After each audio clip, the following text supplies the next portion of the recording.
one can get in his or her life.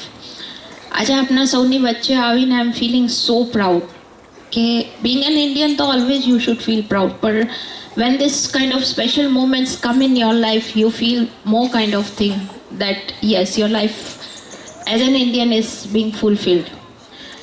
હમણાં જ મેં બહુ જ સરસ એક મોમેન્ટ્સ અત્યારે તમારી સાથે જે તમે લોકોએ પ્રેઝન્ટ કરી એ શેર કરી મેં જોઈ.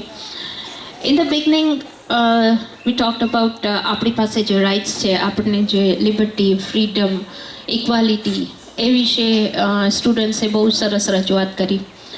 તો એમાં સમ સોર્ટ ઓફ એવું જાણવા મળ્યું કે વી ગેટ ઇન્ફ્લુએન્સ્ડ વિથ આપણે મનીથી ઇન્ફ્લુઅન્સ થઈએ છીએ. જે એક નાનકડું ઇન્સિડન્ટ્સ એમણે વિજય માલ્યાનું કે સલમાન ખાનનું કે એમણે શેર કર્યું.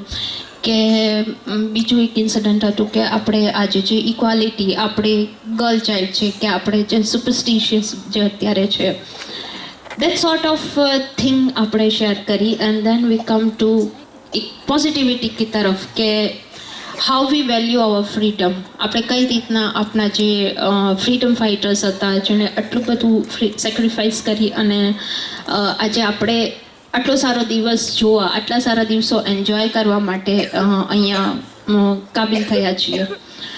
તો thing I just wanted to share કે ઇટ ઇઝ પોસિબલ. જે નેગેટિવિટી છે we can change that thing. Why? Because આજે આપણી સમક્ષ જે ફ્યુચર છે, આઈ મીન ટુ સે જે આ સ્ટુડન્ટ્સ છે, જે એમને અહીંયા માહોલ મળી રહ્યો છે, it is showing the positivity કે નહીં, whatever has gone has gone, એમને જવા દો. પણ બીઈંગ અમારી હાથમાં હવે આજે આ ડોર આવી છે. We are the future of you people. આ નાના નાના છોકરાઓ, this students are the future. અને એ ફ્યુચર ક્રિએટ કરવાવાળા you all proud parents are there. તો why not to make such a beautiful India in ફ્યુચરમાં કે જે આપણે જે શરૂની થોડી બી જો નેગેટિવિટી હતી એને આપણે ક્રોસ કરી અને મે બી આફ્ટર 25 યર્સ જ્યારે આ લોકો એક ફ્યુચર એવું ઇન્ડિયાને આપવામાં સક્ષમ બનશે, દેન વી કેન પ્રાઉડલી સે કે યા આપણને જે રાઇટ્સ છે, જે ફ્રીડમ